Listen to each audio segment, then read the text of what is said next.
Assalamualaikum warahmatullahi wabarakatuh. Saya di sini akan menjelaskan tentang al-ism, bab isim. Fa'ammal ismu, adapun isim, fayu'rafu diketahui bi'al dengan alif lam. Karrojuli seperti kata ar-rojuli, wabit tanwin dan dengan tanwin karrojulin seperti kata rojulin, wabil hadithi anhu dan dengan hadis anhu kata i dorobtu seperti tak dalam kalimat dorobtu. Jadi dari matan yang udah dibaca sebelumnya itu kita tahu bahwa di sini Ibnu Hisham menyebutkan 3 tanda-tanda isim. Yang pertama ada alif lam, terus yang kedua ada tanwin, terus yang terakhir ada hadis anhu. Kemudian masuk ke shin. Di sini Ibnu Hisham mulai mensyarah. Lamma bayantu ma in hasarat fihi anwa'ul kalimati salasatu. Tatkala aku menjelaskan apa-apa yang kalimat itu terbatas menjadi 3, yaitu fi'il, isim, dan huruf. Syara'tu fi bayani ma yatamayyazu bihi kullu wahidin minha an qasimaihi litatumma faidatu ma dzakartuhu.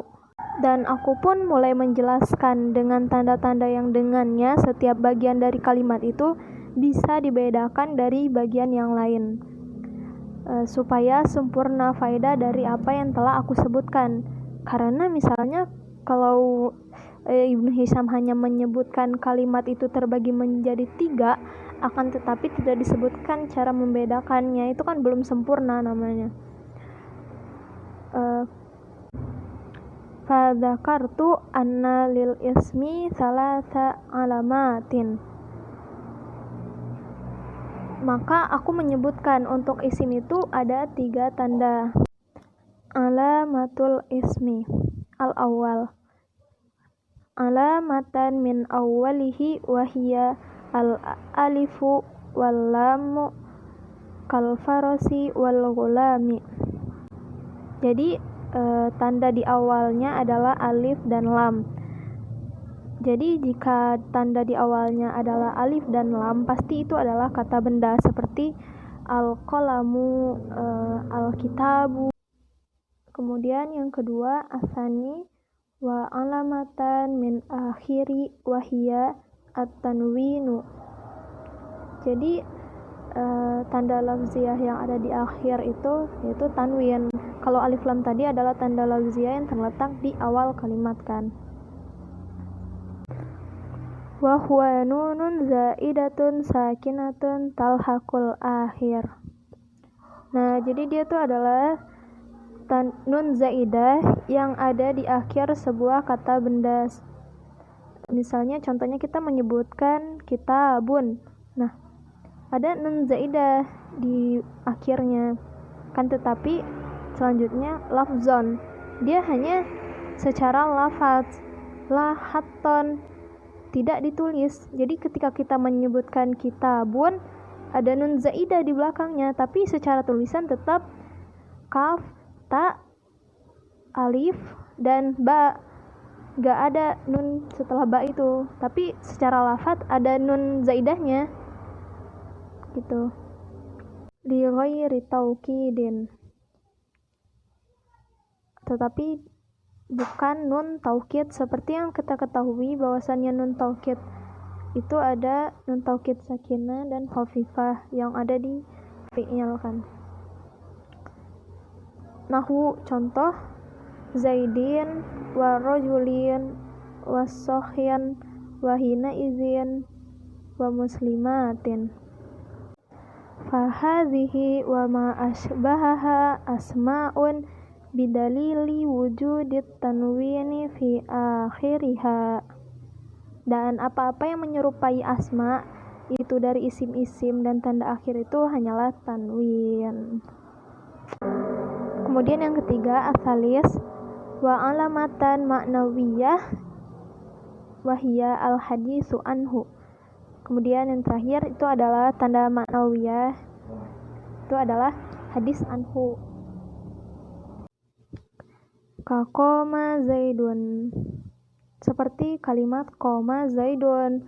Fa zaidun ismun, maka zaidun di sini adalah ism, li'annaka qad hadatta anhu bil qiyam, karena kamu telah mengabarkan tentangnya dengan berdiri.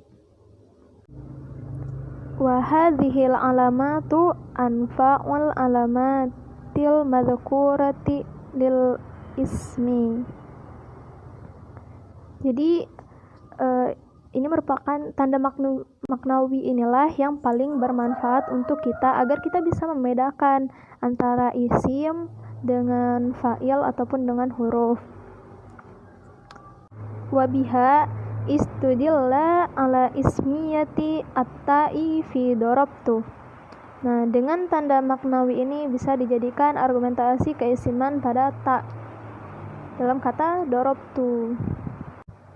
Al-ataro annaha la taqbalu alif lam wala yalhaquha at-tanwin wala ghairuhuma minal alamati allati tudhkaru lil ismi siwa al-hadisi anha faqat.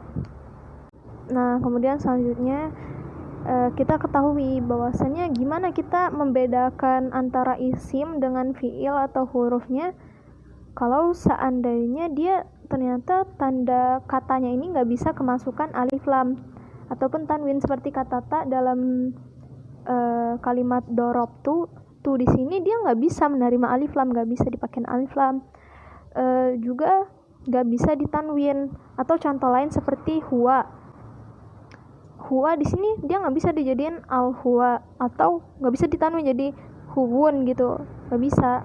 Nah, maka dari itu kita bisa membedakannya dengan hadis anhu ini karena dia bisa mengabarkan, karena misalnya contohnya dorobtu, di sini aku telah memukul. Nah, di sini aku dikabarkan dengan memukul.